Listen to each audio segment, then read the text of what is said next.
Hi guys, welcome back to Willow Studios. Today I'm going to be showing you how to apply this stuff. That golden oil that we all know and love, Osmo oil. Here I have the Polyx.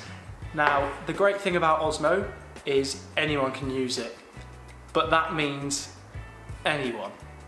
I have seen some horrific applications of Osmo oil. People, I don't know what crosses their mind, think it's acceptable to leave it to sit on the surface and almost leave like a ridgy sort of layer of oil, and that's the finish, when in fact it's meant to soak in and almost disappear.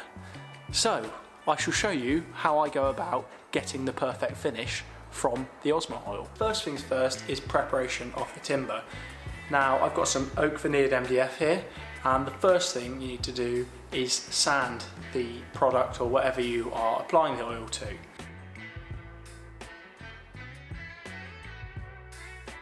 For the sanding, the pre-veneered oak normally comes slightly sanded anyway to a sort of finer finish. Not perfect by any means, so we always go over it. And the grits I'm going to be using are 180 and then to 240. It all depends on what stage your furniture is or your piece is before you oil it. If it's a little bit rougher, if it's off the planer, you might want to start at a lower grit and then gradually work up.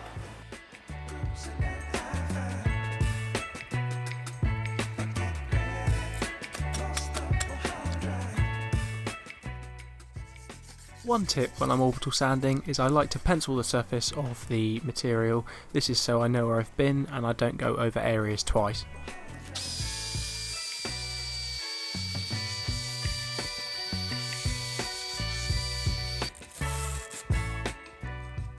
Now I've completed the funnest job in woodwork, which is sanding, and we all know we love it really, even if we hate it.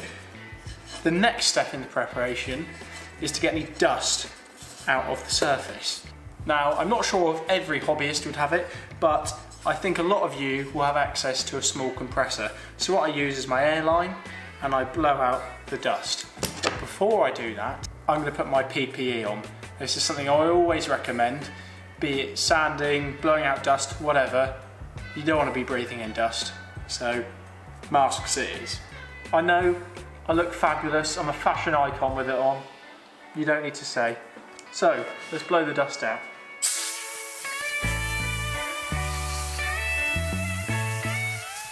Before we apply the oil, let's just run through the steps. We've sanded it, we've blown out the dust, we're ready to apply oil.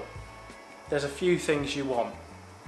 Firstly, you want a wiper on her, and secondly, you want a wiper off her. There's nothing fancy about this. This is just some old tea towel, and it works a treat. Next is some gloves. You don't want oil on your hands. It's a real pain when it's on your hands, so gloves are a must. One thing I have learned is when using Osmo you want to mix the oil really well, because sometimes the components don't sort of mix together and the surface looks a little bit blotchy when you're finished with it. When applying the oil you can be quite generous with it, but obviously you will be wiping it off at the end, so don't put too much on that you waste it.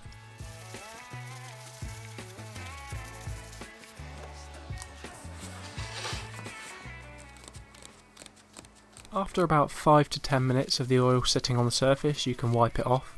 I start by a circular motion and then I finish by going with the grain so I don't have any cross-grain streaks.